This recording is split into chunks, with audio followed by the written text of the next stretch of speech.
Timeline, 5000 ans d'histoire, Richard Fremder. Toujours sous sa présidence, des réformes majeures en matière d'éducation ont été entreprises par celui que vous connaissez tous, donc Jules Ferry, alors ministre de l'Instruction publique. Ces réformes sont connues sous le nom de loi Ferry. Elles ont eu des impacts durables, jusqu'à il n'y a pas longtemps finalement, sur le système éducatif français. D'abord, l'école gratuite, 1881. Qui établit la gratuité de l'enseignement primaire dans les écoles publiques. Ça a permis aux enfants de toutes les classes sociales d'accéder à l'éducation sans frais de scolarité. L'école obligatoire, 1882, qui a rendu l'instruction primaire obligatoire pour tous les enfants âgés de 6 à 13 ans, qui a contribué à réduire l'analphabétisme et à élever tout simplement le niveau général de l'éducation dans le pays. Et l'école laïque, 1882, la même loi de 1882 qui a introduit la laïcité dans les écoles en retirant l'enseignement religieux du programme scolaire et en le remplaçant par un enseignement civique et moral. Cette mesure vise à séparer l'Église et l'État et à promouvoir une éducation basée sur des valeurs républicaines et surtout laïques. Vous voyez, les lois sur lesquelles certains s'écharpent en ce moment, ça date de cette époque-là. La liberté de la presse. La loi du 29 juillet 1881 sur la liberté de la presse, là encore, sous sa présidence, a été quand même un jalon majeur dans l'histoire des droits civiques en France. Elle a établi des règles claires pour la presse, garantissant une grande liberté d'expression et limitant les possibilités de censure gouvernementale. Les principaux aspects de cette loi incluent l'abolition de la censure préalable. Ça veut dire quoi ? Ça veut dire que les journaux et autres publications ne sont plus soumis à l'approbation préalable par le gouvernement avant leur diffusion. Il faut quand même comprendre ce que ça veut dire. La protection également des journalistes qui ont de fait obtenu des droits étendus pour publier des informations, y compris des critiques envers le gouvernement et les autorités publiques sans craindre de représailles immédiates. Je dis bien immédiates. Limitation des abus aussi, parce que bien que la loi protège la liberté de la presse, elle prévoit aussi des sanctions en cas de diffamation, évidemment, d'incitation à la violence ou d'autres abus, tout ça pouvant évidemment être détourné.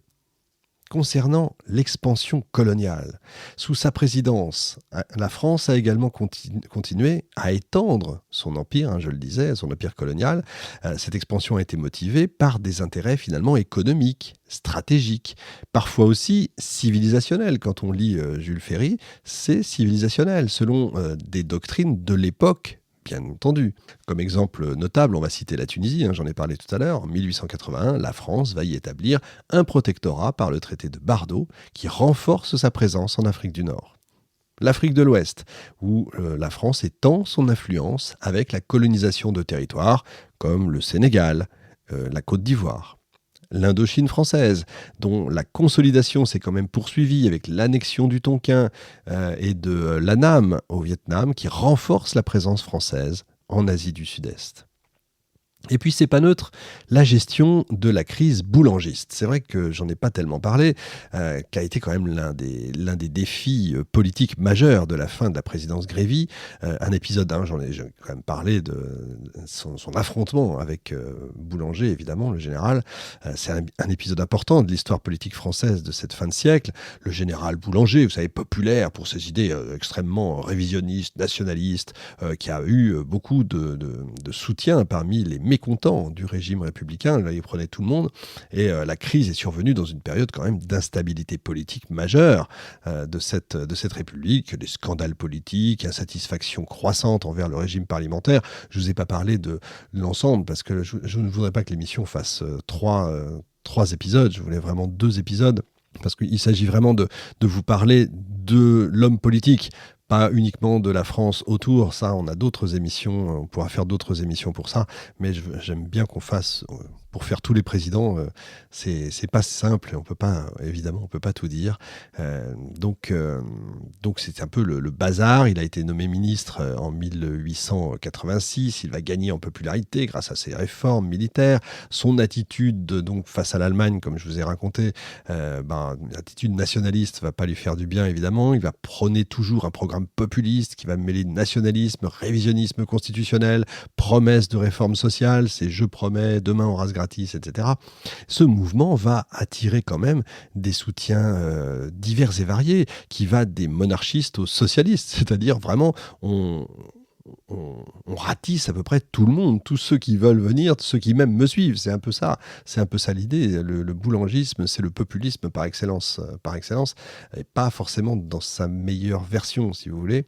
Tous sont unis par leur opposition au régime, en fait, au régime en place, à tel point qu'il va remporter quand même pas mal d'élections partielles. Il va culminer avec son élection triomphale à Paris en janvier 1889, mais ça, c'est une autre histoire, puisque Jules Grévy ne sera plus président.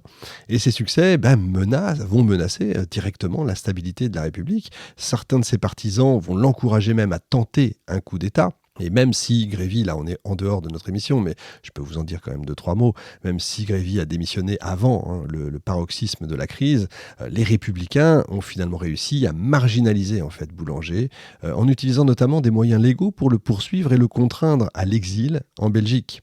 Et du coup, et de façon paradoxale, la crise a renforcé en fait la République. Des lois vont être votées pour limiter les risques de dictature personnelle, par exemple l'interdiction des candidatures multiples. C'est à partir de là que ça va commencer.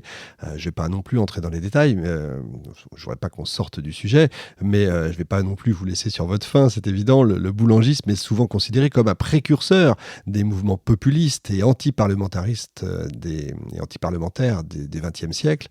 Cette crise a quand même révélé la fragilité de la Troisième République, toute jeune encore, mais a quand même contribué à sa consolidation en poussant les républicains en fait à s'unir face à la menace autoritaire, si vous voulez. Ça a cristallisé en fait la résistance. C'est assez amusant. Paradoxal. Elle illustre la persistance de tendances quand même césaristes et plébiscitaires dans la politique française post-révolutionnaire. Timeline, 5000 ans d'histoire, Richard Fremder.